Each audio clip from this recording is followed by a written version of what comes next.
Jelajahi cara baru mendapatkan informasi. Download Metro TV Extend sekarang.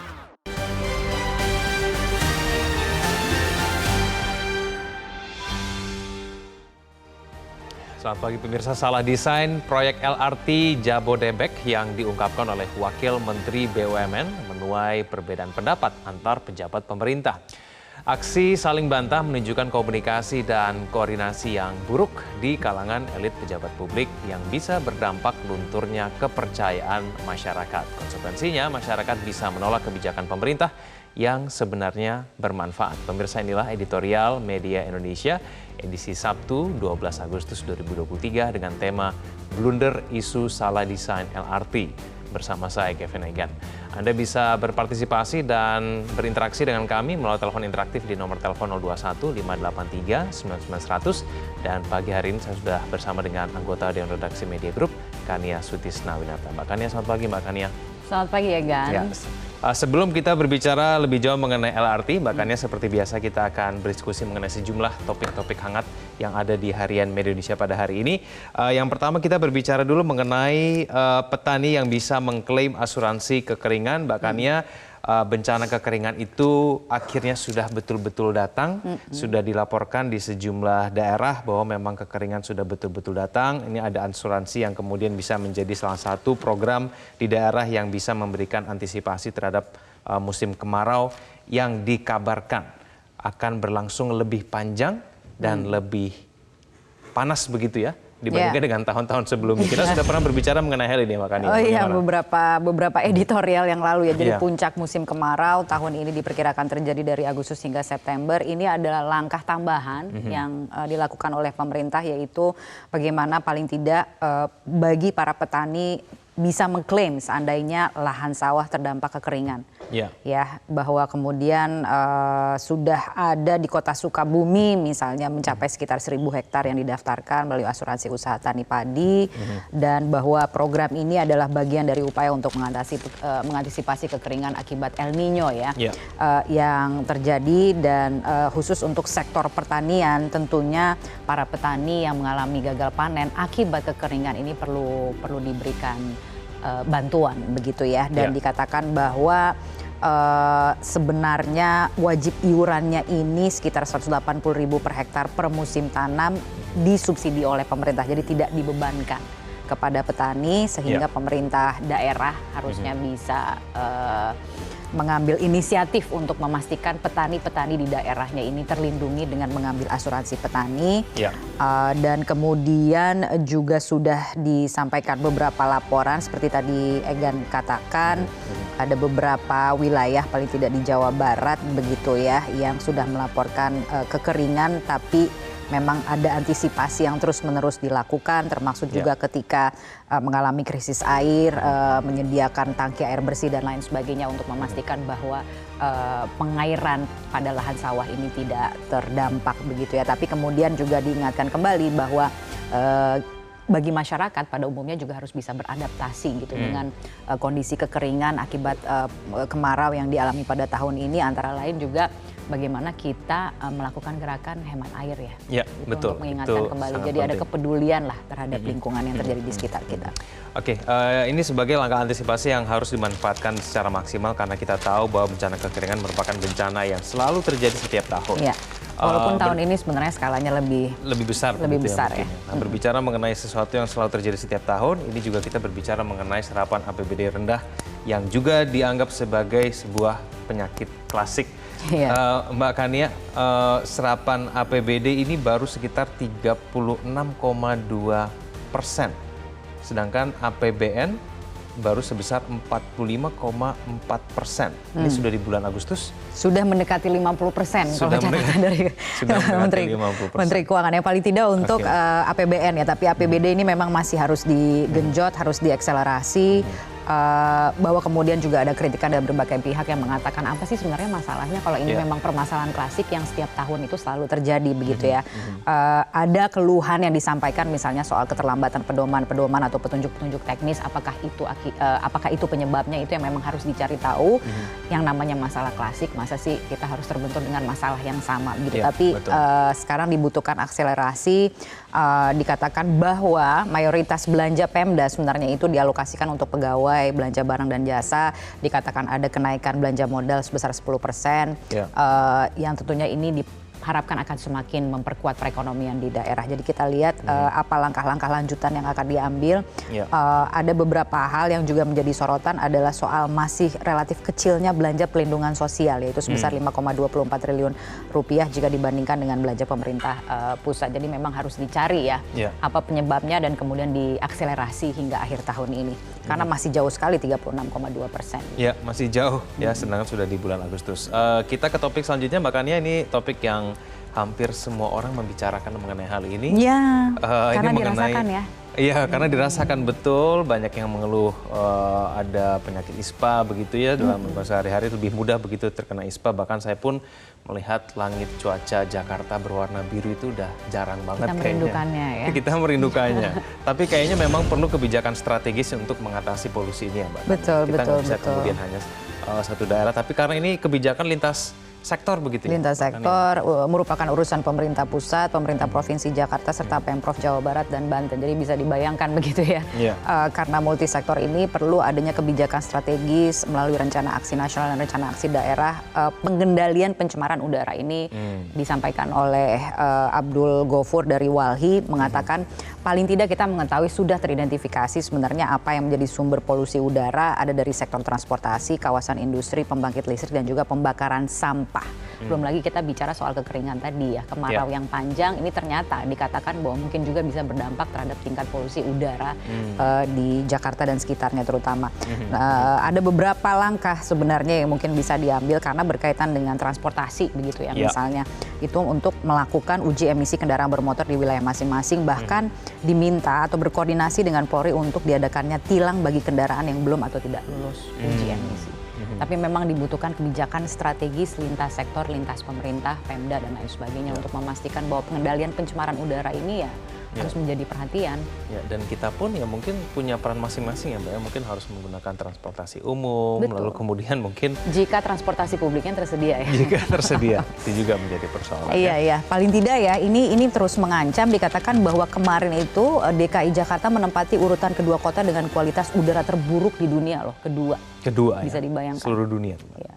Oke, nah kalau kita mau beralih ke transportasi publik kan harus tersedia ya Mbak ya. Kita sekarang mau berbicara mengenai tema kita pada hari ini, transportasi publiknya sudah ada nih.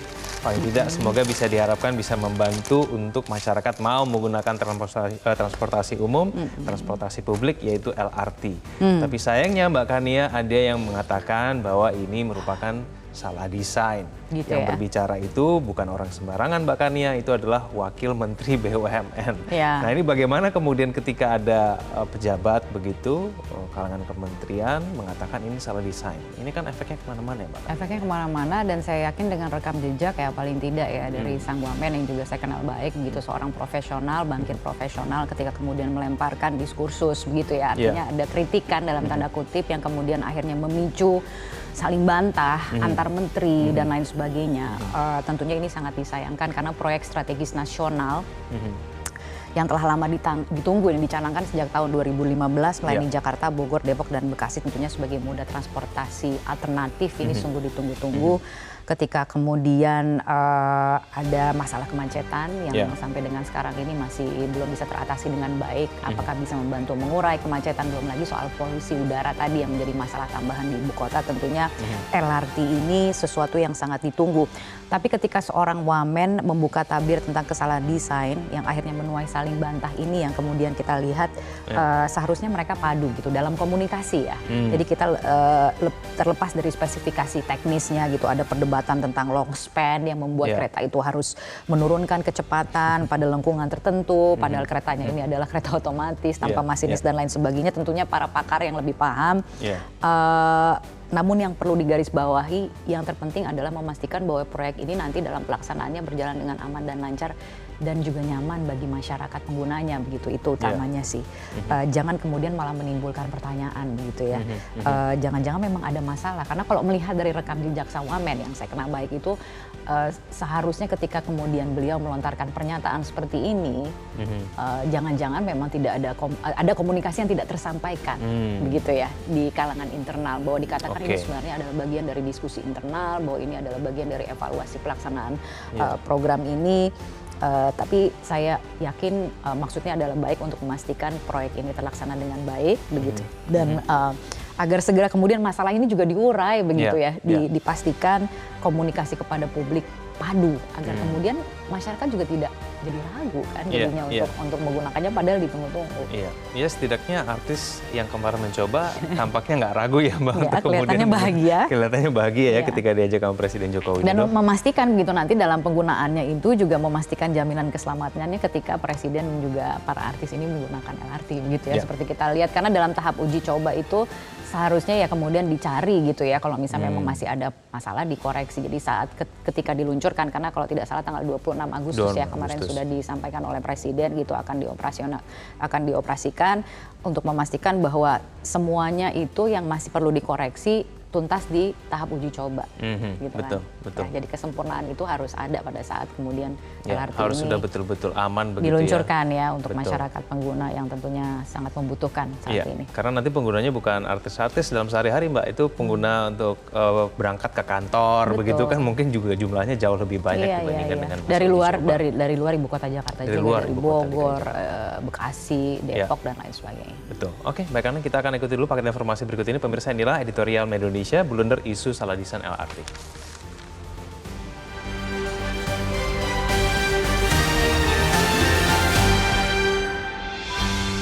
Blunder isu salah desain LRT.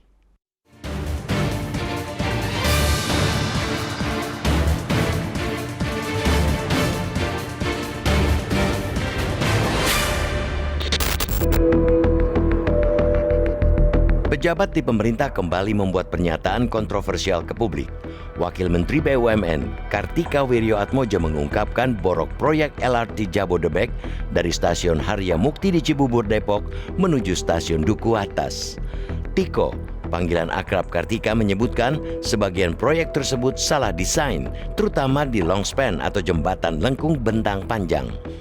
Kalau lihat longspan dari Gatot Subroto ke Kuningan, kan ada jembatan besar.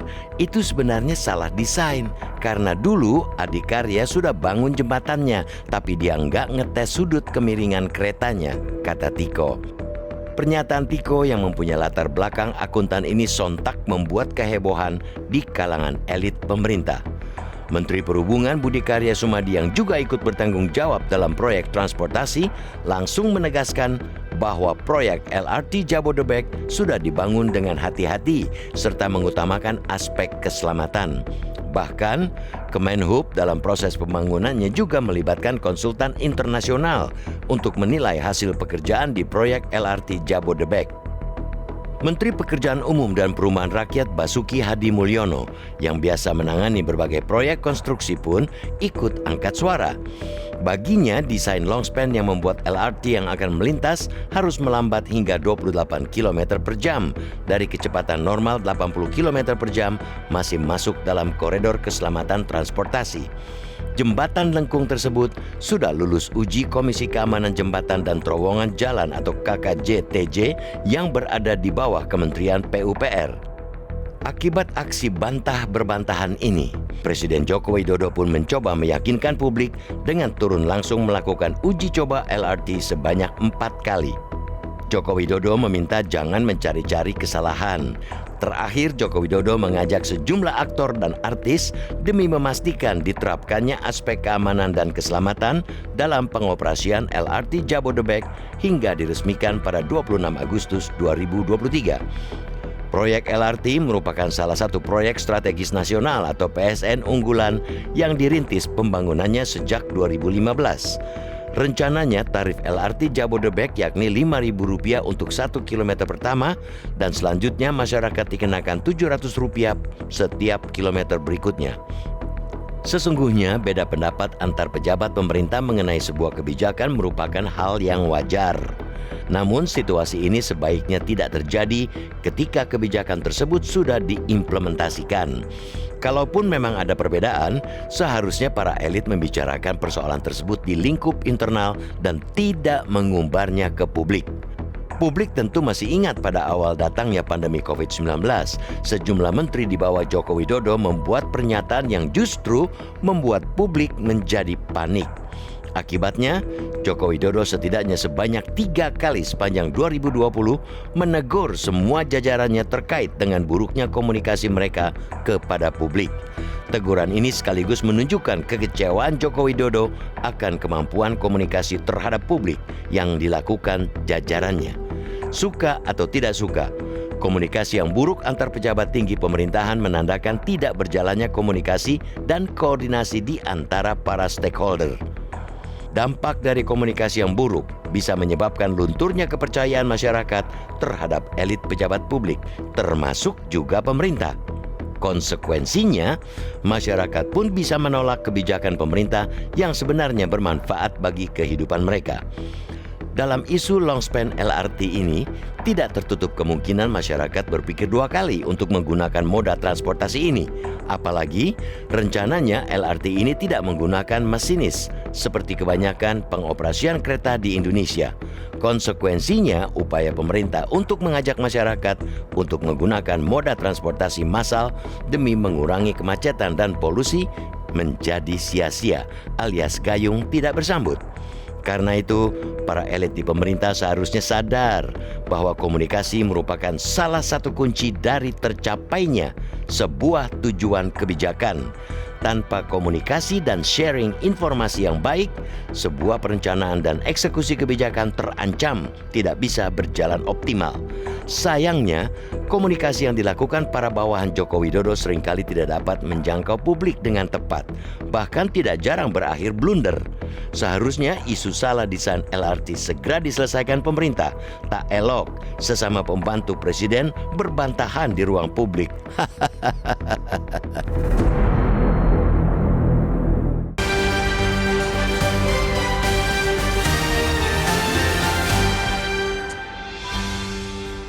Sampaikan pendapat Anda bisa kontak kami di nomor telepon interaktif di nomor 021 583 9900. Kami akan kembali usai jeda berikut ini.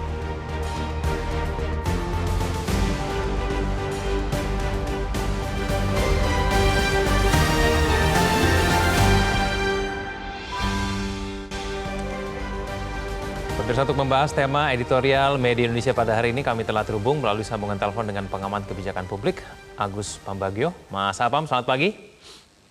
Pagi kan ya.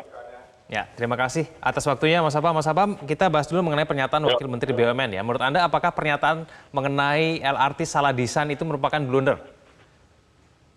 Enggak, begini, harusnya kan ini yang menyatakan gitu menteri ya, tapi menteri kan sibuk ngurus bola, jadi wamen. Nah, kemudian lucu lagi yang jawab menteri, ya itu levelnya beda kalau di sistem pemerintahan. Wamen kan tidak ikut sidang kabinet, jadi memang harusnya kalau menteri berbantahan itu di rapat kabinet lah.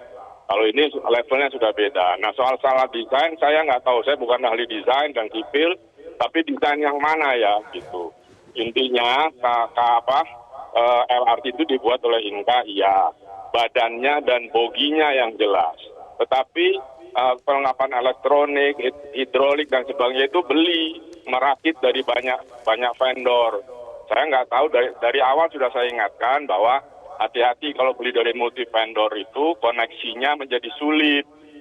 Nah, itu mungkin yang terjadi. Mungkin saya sejak 2016 tidak lagi ikut-ikutan mengawasi LRT ini. Nah, jadi kemungkinan itu yang terjadi. Sehingga ketika harus digabungkan atau dikonekkan dengan sistem sinyal yang dibikin oleh PT LAN itu juga sulit. Karena beda, bayangkan kalau software atau apalah sistem yang beda, sumbernya beda, otaknya digabungkan jadi satu kan tidak mudah. Mungkin bisa, tapi menjadi ruwet. Ini yang membuat juga salah satu jadi lambat. Mas Aun, tapi dalam perencanaan awal itu apakah memang sudah direncanakan dengan baik mengenai long span itu yang diributkan, yang katanya salah desain itu? Memang sudah ada itu sejak awal? Oke. Udah karena apa? Itu kan proyeknya Adikarya. Adikarya itu punya tagihan yang kalau Anda tonton tiang-tiangnya masih ada di Kuningan di belakang DPR itu. Lalu diusulkan ke DPR. Kebetulan saya hadir dengan Wamen waktu itu, diusulkan di Gubernur waktu itu Pak Jokowi untuk bikin LRT Bogor dan Bekasi. Oke. Nah, long span itu kenapa begitu? Karena kalau tidak di lengkungnya dikecilkan begitu, dia akan menabrak jalurnya busway di Gatot Subroto. Lalu di Kuningan akan menabrak kedutaan-kedutaan itu. Itu urusannya panjang dan mahal. Nah, itu yang dibuat long span itu, ini menurut teman-teman ahli konstruksi ya, itu sudah ya itu optimalnya seperti itu. Kan dapat penghargaan juga. Kalau kereta harus pelan, ya harus pelan. Karena tadi lebarnya lebar, lebih lebar. Ya. Kemudian kalau kita naik mobil pun kan kalau tikungan harus mengurangi kecepatan. Buat saya sih nggak masalah itu. Jadi memang nggak ada pilihan begitu, memang harus bentuknya seperti itu begitu ya? Iya. Ya karena Adikarya maunya sesuai dengan jalur yang dia punya di Kuningan itu, yang di sisi kanan kalau dari selatan. Itu kan masih ada tiang-tiang yang bisa bagus untuk tiang jemuran itu. Nah jadi diambil di median jalan. Kalau ambil median jalan ya itulah optimalnya segitu. Tapi dari segi keamanannya bagaimana Mas Apam? Apakah memang betul-betul sudah dijamin ini aman? Ya asal aman-aman saja. Yang penting saya lebih concern keamanannya dari sistem softwarenya itu aja. Driverless itu di kita belum pernah ada dan itu hati-hati. Menurut saya dengan awal yang kurang baik ini, saran saya nggak usah tanpa pengemudi gaya-gayaan, nggak usah lah. Biar aja masinis duduk di situ. Tapi Mas Apam, kalau misalnya memang sudah betul-betul aman, sudah dikaji sejak awal, lalu kenapa kemudian ketika sudah terbangun semuanya begitu, di ujungnya malah Wakil Menteri mengatakan ini salah desain? Ini kan ada politik toh, ini kan tahun politik. Biasalah kayak lu nggak tahu aja. Jadi memang ini tadi saya katakan harusnya berkomentar gitu itu level menterinya. Karena sekarang Tiko dengan Menteri Perhubungan, Menteri PUPR kan levelnya beda ya. Karena Wamen itu tidak hadir di rapat kabinet. Harusnya barang-barang beginiannya dirapatkan di kabinet lah. Tapi kekurangan-kekurangan tadi sudah kita ingatkan oleh tim Oversight Committee tahun 2015-2016. Masih banyak hal lagi yang kami khawatir terus terang. Tetapi ya kalau pemerintah maunya itu ya silakan, hanya harus diawasi soal keselamatan tadi. Ketika belum selamat, jangan coba-coba dioperasikan, jangan buru-buru, jangan bilang cepat. Jadi seharusnya pernyataan salah desain itu untuk kalangan internal, tidak untuk publik itu menurut Anda? Ya harusnya begitu karena barangnya sudah jadi.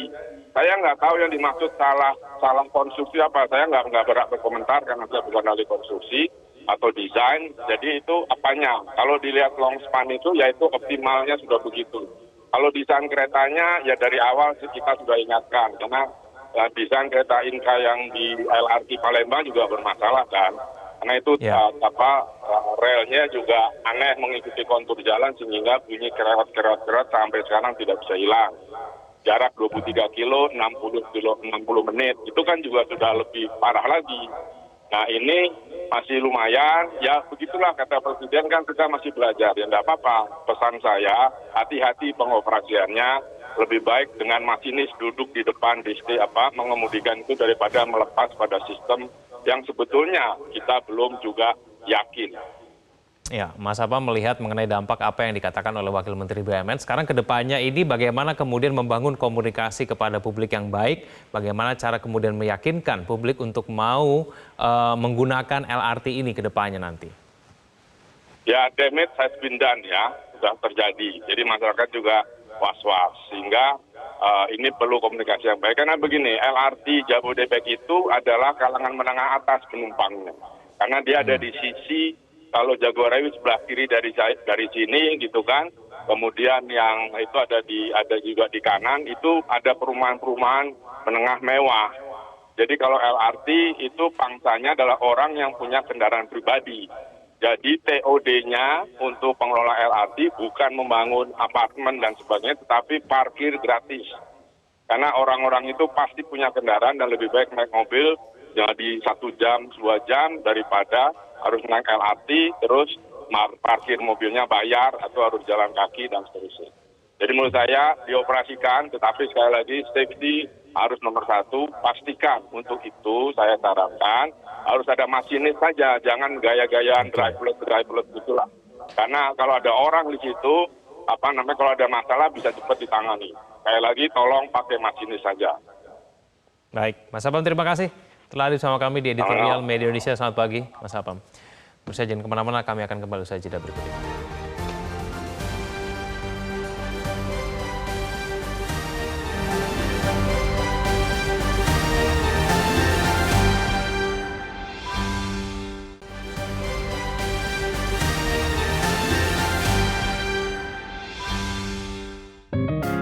Media Indonesia mengajak Anda untuk mengakses fitur premium e-paper. Dengan sajian konten berbasis intelektual dan meneguhkan kebangsaan, Media Indonesia tampil dengan lebih dinamis melalui e-paper Media Indonesia yang dapat Anda akses kapan saja, di mana saja. Caranya mudah, download aplikasi Media Indonesia di Android atau ketik link e-paper.mediaindonesia.com atau bisa scan QR Code pada layar kaca Anda. Klik tab e-paper di bagian samping layar tablet Anda, daftarkan data diri, serta pilih paket berlangganan e-paper Media Indonesia sesuai dengan kebutuhan Anda. Nikmati juga bonus spesial tambahan 4 halaman rubrik fokus setiap hari. Semua bisa Anda dapatkan hanya di e-paper Media Indonesia. Untuk informasi lebih lanjut, hubungi customer service di nomor 0811 1201 2018 atau kunjungi media sosial @Media Indonesia. Media Indonesia, referensi bangsa.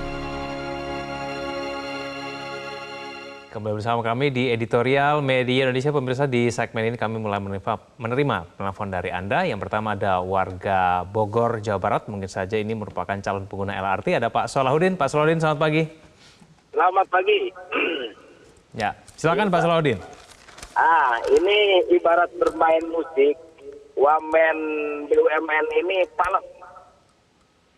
Harusnya seorang wamen bicara yang jauh lebih lebih teknis. Tapi memang saya maklumi karena dia basicnya dari seorang akuntan. Sementara yang dia bicarakan adalah masalah teknis.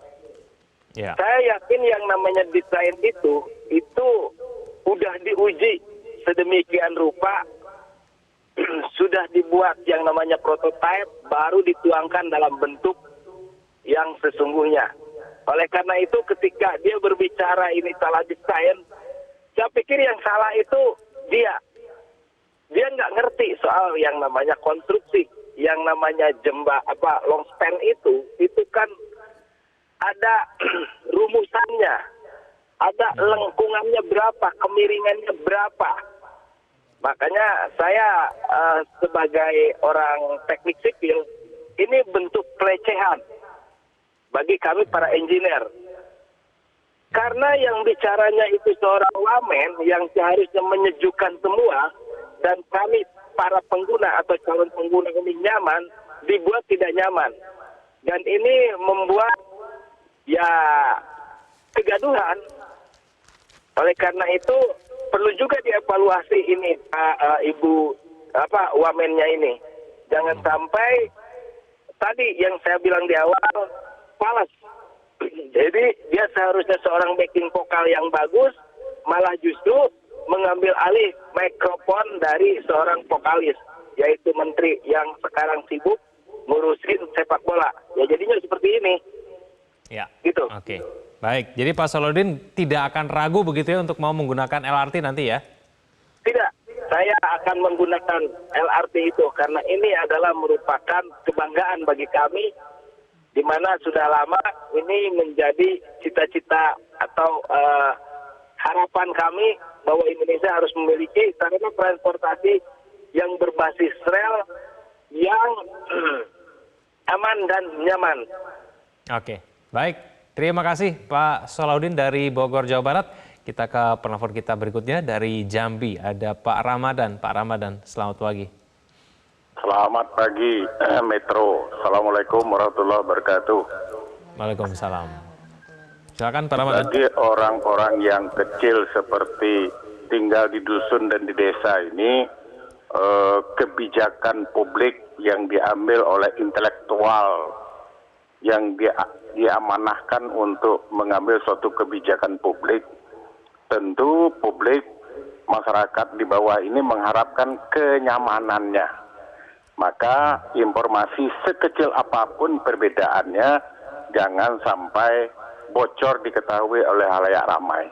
Dan ini sesuatu yang aneh di negeri kita ini. Kalau kita melihat kebijakan-kebijakan publik dari tingkat kabupaten, provinsi, dan pusat itu memang masih banyak yang harus kita perbaiki kelihatannya. Masyarakat hanya senyum-senyum dan ketawa-ketawa kecil saja melihat kebijakan-kebijakan itu, yang kebanyakan ada sebagian itu, bukan kebanyakan loh Mbak ya, ada sebagian yang tidak menguntungkan masyarakat. Seperti contoh yang hari ini, satu orang saja bicara kebijakan publik itu, tentu ini khawatir saya yang dananya begitu besar, ada seorang wamen berkomentar, lah ini sangat mengerikan, orang akan takut menggunakan kendaraan umum seperti ini. Tentu ini harus diperbaiki oleh negara ini, untuk kedepannya kebijakan publik harus matang baru dilemparkan ke publik, karena publik yang menikmati itu. Terima kasih Metro, Assalamualaikum warahmatullahi wabarakatuh. Waalaikumsalam. Terima kasih Pak Ramadan. Selanjutnya ada Pak Peter dari Palu. Pak Peter, selamat pagi. Selamat pagi Pak.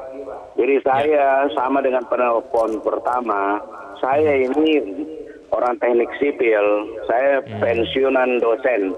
Saya pernah mengajar jalan rel atau jalan kereta api. Kalau berbelok di suatu tikungan, itu namanya ada gaya sentrifugal yang bergerak menjauhi titik pusat lingkaran.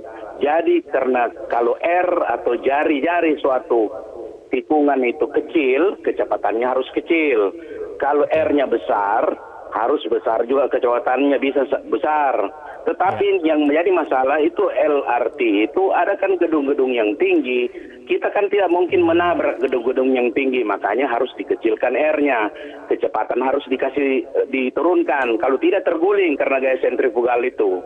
Itulah gunanya nanti ada super elevasi dan lain sebagainya. Jadi saya menyesali wamen yang bukan orang teknik sipil berbicara terkait dengan hal yang teknis, mengenai teknik sipil, khususnya perencanaan jalan rel. Dia nggak ngerti itu gaya sentrifugal, itu ada di pelajaran dasar mekanika itu, fisika. Mungkin udah lupa, saya kira gitu. Terima kasih, selamat pagi. Baik, terima kasih Pak Peter. Selanjutnya ada Pak Yunus Luat dari Tanjung Selor, Kaltara. Pak Yunus Luat, selamat pagi. Selamat pagi, salam sejahtera untuk kita semua.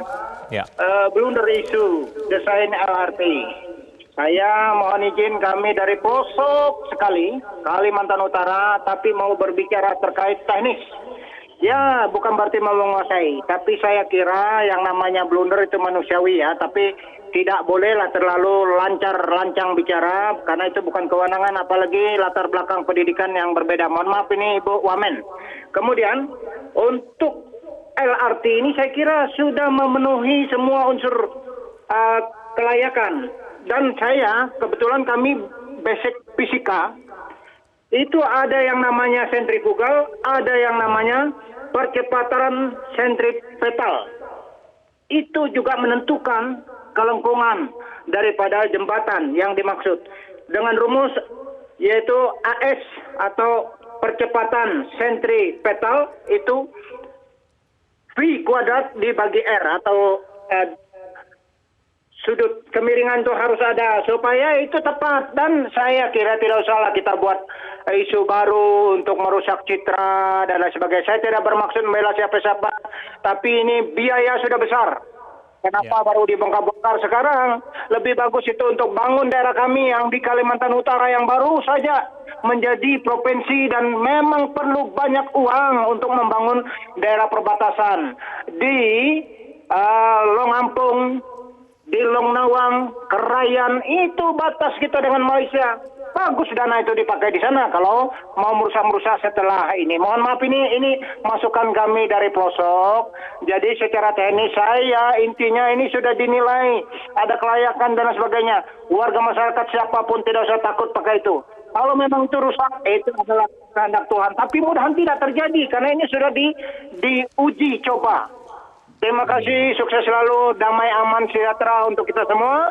Kita bersaudara, kita NKRI tercinta. Kalau saya salah bicara itu kelemahan saya, tapi niat saya untuk yang baik supaya kita jangan ada kegaduhan-kegaduhan baru. Ya. Terima kasih. Oke, Sukses baik, selalu. terima kasih Pak Yunus Luat dari Tanjung Selor Kaltara. Mbak Kania, penelpon kita pada pagi hari ini rata-rata hampir semua berasal dari luar Pulau Jawa. Yang dilewati LRT mungkin dari penelpon Dan pertama banyak kita yang tadi. datang dari latar belakang teknik sipil. Teknik sipil dari Bogor, warga Bekasi sama Jakarta nggak ada yang nelfon pada hari ini. Tapi nggak apa-apa, mungkin mereka semua udah yakin Mbak dengan keamanan dari LRT ini. Gimana suaranya? Gimana suaranya? Mungkin keamanan sudah bukan jadi perhatian, tapi kemudian penelpon kita pada hari ini semua mencermati mengenai komunikasi publik yang tidak berjalan dengan maksimal. Ada sejumlah pertanyaan, kenapa kemudian itu disampaikan oleh Wakil Menteri? Apakah Wakil Menteri ini memiliki keahlian begitu ya, pengetahuan yang cukup begitu mengenai konstruksi hal-hal semacam ini yang mungkin menjadi pencermatan dari penelpon kita pada pagi hari ini, bukan mengenai keamanan LRT. Semuanya yakin LRT pasti baik-baik saja. Bagaimana Mbak Kania? Iya, mungkin ya kalau boleh merangkum dari sejak tadi ada dialog juga dengan Agus Pambagio begitu ya. Artinya kalau melihat memang tidak mudah ya membangun transportasi massal seperti LRT di tengah ibu kota yang sudah cukup padat, apalagi desain dipermasalahkan terletak di lokasi perkantoran begitu ya. Tapi kita tidak mau berdebat soal teknis begitu ya. Sehingga perdebatan soal desain yang layak seperti terbentur masalah ruang dan juga biaya dan lain sebagainya. Tidak lupa yang harus diutamakan sebenarnya di sini adalah faktor keselamatan. Desain yang optimal itu tentunya akan mengutamakan keselamatan. Dikatakan belum sempurna gitu karena dikatakan baru pertama kali dibangun di Indonesia dan lain sebagainya. Saya tidak yakin betul apakah itu komunikasi yang tepat untuk disampaikan. Tapi ruang koreksi itu memang harus ada karena memang sekarang sedang dalam tahap uji coba. Koreksi juga terhadap komunikasinya gitu yang dilakukan oleh Sang Wamen yang banyak disoroti juga oleh para penelpon gitu. Apakah ini yang dikhawatirkan? Apakah kemudian kritikannya dalam tanda kutip ini disampaikan sesuai dengan latar belakangnya, apakah sudah berbicara sesuai dengan bidang penguasaannya lah, kurang lebih seperti itu. Memang yang kemudian diharapkan dari salah satu penelpon adalah bagaimana kemudian, karena ini namanya kebijakan publik gitu ya, LRT ini kan nanti penggunaannya tentunya bermanfaat sekali untuk terutama warga Jabodebek begitu yang akan memanfaatkan begitu. Memang yang harus dipastikan adalah bagaimana ketika kebijakan publik itu sudah dicanangkan harus matang dan kemudian juga yang pasti harus bisa dinikmati oleh masyarakatnya gitu loh. Jadi kenyamanan, keselamatan dan lain sebagainya. Kita belum bicara keterjangkauan gitu ya. Tadi kan catatan dari Mas Apam juga mengatakan sebenarnya yang menjadi sasaran pengguna LRT ini adalah warga menengah ke atas gitu, terutama yang tinggal di luar DKI Jakarta gitu, yang kita ketahui juga bekerja di DKI Jakarta misalnya di wilayah Bogor, Bekasi dan lain sebagainya begitu yang kemudian bahkan dikatakan bahwa dalam pengembangan TOD-nya sebenarnya yang diprioritaskan nanti itu adalah pembangunan gedung parkir dan lain sebagainya. Jadi memang sasarannya itu adalah menengah ke atas begitu ya, sehingga memang tadi disarankan juga tolong berhati-hati, jangan terlalu dipaksakan, memastikan bahwa faktor kenyamanan dan keselamatan ini yang paling utama begitu ya, karena kita bicara soal transportasi publik massal gitu ya lagi-lagi. Dan iya, lagi-lagi juga soal biaya, ini kan memakan biaya yang begitu besar ya, jangan sampai menjadi sia-sia gitu, memastikan ada sebenarnya dalam ruang koreksi, dalam ruang komunikasi publiknya yang harus segera dikoreksi ke depannya. Bagaimana meyakinkan, walaupun saya yakin ya sebenarnya tadi ya kalau paling tidak dari para penelpon begitu mengatakan bahwa semuanya yakin begitu ya, tidak ada yang salah dengan desain yang dimaksud. Tapi jangan-jangan memang pernyataan itu juga di luar konteks gitu ya, kita tidak terlalu paham. Tadi dikaitkan juga dengan tahun politik gitu misalnya ya. Baik, oke Mbak Kania, kita jeda dulu. Presiden kemana-mana, kami akan kembali.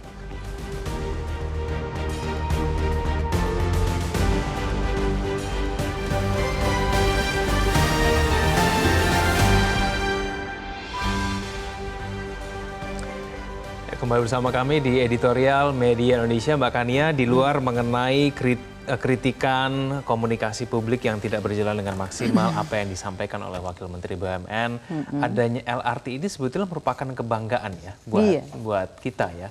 Karena memang informasinya dan Pak Joko yang mengatakan ini semua dari Indonesia. Ini pertamanya Indonesia membuat LRT dan MRT begitu ya kalau kata Pak Jokowi. Bagaimana Mbak Kani? Semuanya buatan dalam negeri Semuanya begitu ya, buatan perusahaan-perusahaan dalam negeri yang terlibat dalam pembangunan proyek yang rumit secara teknis, secara finansial, memakan biaya yang tidak kecil, sudah direncanakan sebenarnya sejak tahun 2015. Jadi memang molornya sudah agak lama nih, sudah agak panjang sehingga akhirnya memang ditunggu-tunggu sekali begitu oleh masyarakat penggunanya. Dikatakan akan segera bisa dinikmati bahkan gitu kalau memang tidak ada aral melintang di akhir bulan Agustus ini, tanggal 26 Agustus, bahkan tanggalnya sebenarnya juga sudah disampaikan gitu ya. Tapi mengingat bahwa ada penggunaan teknologi tinggi ya. Tadi disebutkan ada penggunaan AI, kemudian juga tanpa masinis begitu ya. Tentunya menuntut super canggih seperti itu ya. Tentunya menuntut agar pengoperasiannya yang paling utama buat saya sebagai nanti pengguna ya, calon pengguna, kamu juga calon pengguna ya kan, aman dan nyaman. Ya kan, sebagai moda transportasi massal alternatif begitu. Apalagi memang sebenarnya kebutuhannya ada gitu kan, kebutuhannya ada tidak hanya untuk mengurangi kemacetan di ibu kota, tapi juga ada soal polusi udara gitu yang menjadi catatan tambahan gitu ya. Jangan-jangan ini juga bisa membantu ke depannya gitu. Iya, tapi makanya kalau saya sendiri kayaknya lebih aman dan nyaman kalau ada masinisnya deh. Kalau saya begitu ya. Karena ya dengan ada dalam masa tenggang waktu tertentu begitu kali ya. Betul. Ini kan juga disampaikan oleh Mas Apam ya tadi ya. Karena mungkin sebaiknya memang ada. Ini kita mengutip ya. Kita lagi-lagi mengutip. Kita mengutip dari Mas Apam tadi. Kita mengutip pakar. Memang mungkin untuk masa awal memang lebih baik ada masinis. Bukankah begitu? Bukankah itu lebih memberikan keyakinan ya buat pengguna yang nanti kalau mau naik, apalagi dengan apakah kita memperhatikan ada masinis atau tidak, itu saya juga kurang yakin sebenarnya karena gerbongnya cukup panjang ya. Tapi yang pasti sih ya itu dalam pengoperasiannya aman, nyaman, dan waktu sebenarnya bukan menjadi ukuran sih. Waktu tidak menjadi ukuran. Yang penting jangan sampai ribut-ribut lagi, jangan sampai menimbulkan kegaduhan tambahan yang akhirnya membuat proyek yang sebenarnya sungguh dibanggakan ini begitu ya, karena dalam pembuatannya melibatkan perusahaan dalam negeri, bahkan insinyurnya juga adalah insinyur dari Indonesia begitu. Pelaksanaannya ini sampai dengan nanti pengoperasiannya itu bisa berjalan dengan baik dan lancar gitu ya. Jadi tolong kalaupun ada masalah gitu, apakah itu tidak sebaiknya diselesaikan di belakang layar saja, sehingga komunikasi ini memang yang paling utama harus diperbaiki begitu, karena sudah kadung begitu ya, apakah itu blunder atau tidak, tapi itu memang harus diperbaiki juga bagaimana meyakinkan bahwa nanti ketika pengoperasian ini semuanya akan berjalan dengan lancar dan baik, aman dan nyaman gitu ya, karena ini transportasi publik massal begitu kan. Itu kan salah satu spesifikasi dan yang nampaknya kan kemana-mana ya Mbak ya, bisa akhirnya mungkin penggunaan kendaraan pribadi akan berkurang begitu ya, mungkin polusinya akan turun begitu ya. Tapi ya itu tadi syaratnya orang mau beralih menggunakan transportasi publik kalau misalnya on time, ada nyaman, aman, dan memang itu betul-betul bisa menjamin begitulah, bisa memberikan yang berbeda begitu dibandingkan dengan kondisi bisa dinikmati. Bisa Tadi kata kuncinya salah seorang penelpon kan mengatakan seperti yang namanya kebijakan publik itu pada akhirnya harus bisa dinikmati oleh masyarakatnya gitu. Jadi jangan kemudian proyek yang sungguh membanggakan ini karena adanya blunder di akhir atau dalam tanda kutip blunder atau tidak begitu ya, apalagi ini soal komunikasi gitu ya, akhirnya membuat nanti dalam pengoperasiannya menjadi agak sedikit diragukan begitu. Jadi memang harus ada perbaikan nih ke depan gitu, bagaimana memastikan bahwa pun kalau misalnya memang ada masalah itu segera diatasi gitu di belakang layar gitu ya. Betul. Ini sekarang gimana caranya untuk meyakinkan masyarakat ya Mbak ya, untuk nanti kan tanggal 26 Agustus kan udah nggak kamu sendiri berminat? Nanti ya berminat tapi mungkin nunggu dulu. Kalau saya harus jujur, saya nunggu dulu tanggal 26 nanti, pengen melihat dulu nih Mbak, ini kira-kira aman atau enggak gitu kan, masih ada ketidakyakinan. Nah ini menjadi persoalan nih Mbak Kani, bagaimana kemudian akhirnya kita semua betul-betul bisa teryakinkan. Pak Jokowi kan sampai mengajak selebgram, influencer, artis untuk menumpangi, untuk mencoba sendiri mengenai hal itu. Apakah memang cara-cara seperti inilah yang paling tidak efektif begitu? Ya harus bisa dicari caranya sih ya, harus bisa dicari caranya gitu. Dan memang kan sekarang masih ada waktu sebenarnya untuk memperbaiki. Tadi catatan dari Pak Faisal Basri yang mengatakan ini soal project management gitu ya, standarnya itu harus baik gitu kan. Pun kalau misalnya ada koreksi itu wajar-wajar saja, lagi-lagi ya tadi kan Pak Jokowi mengatakan ini pertama kalinya dan lain sebagainya. Sebenarnya kalaupun ada koreksi wajar-wajar saja, tapi jangan koreksi yang major gitu lah, kurang lebih seperti itu. Pun kalau misalnya ada blunder dalam komunikasi ya tolong tolong segera diperbaiki begitu ya. Apakah ada masalah atau tidak? Apakah kemudian ini terkait dengan spesifikasi teknis atau tidak? Catatan dari Mas Apam di awal tadi justru malah lebih mengkhawatirkan soal penggunaan software gitu ya. Karena lagi-lagi ini akan menggunakan teknologi tinggi gitu. Saya yakin pakar-pakar ini yang seharusnya lebih paham dari kita bisa segera mengurai masalahnya dan memastikan bahwa nanti dalam pengoperasiannya berjalan dengan lancar. Saya yakin betul seperti itu, tapi memang yang paling utama adalah bagaimana menjaga komunikasi publik yang lebih baik ke depannya agar tidak menimbulkan kegaduhan yang tidak perlu sebenarnya gitu ya. Karena dari masyarakat pengguna tentunya berharap bisa segera menggunakan gitu ya. Karena kan sehari-hari kita disuguhkan gitu ya dengan ya kan gitu loh. Ini kapan gitu kan. Karena ini sudah molor cukup lama sebenarnya sejak 2015 kan. Ya, mungkin dengan langit yang berwarna abu-abu membuat orang semakin pengen begitu ya naik transportasi publik ini supaya kemudian lagi-lagi larinya ke soal polusi udara. Lagi-lagi ke polusi ya. udara begitu karena semua perhatiannya ke sana. Baik, Mbak Kania, terima kasih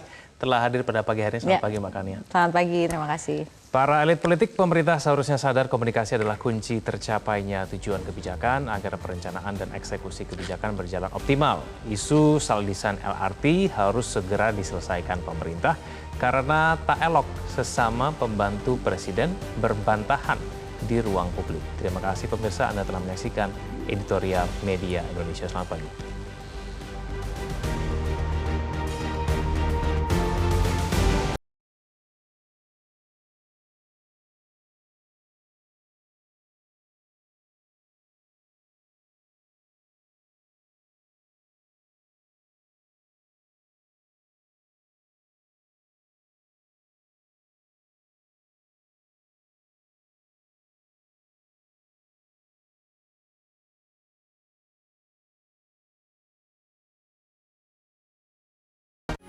Metro TV,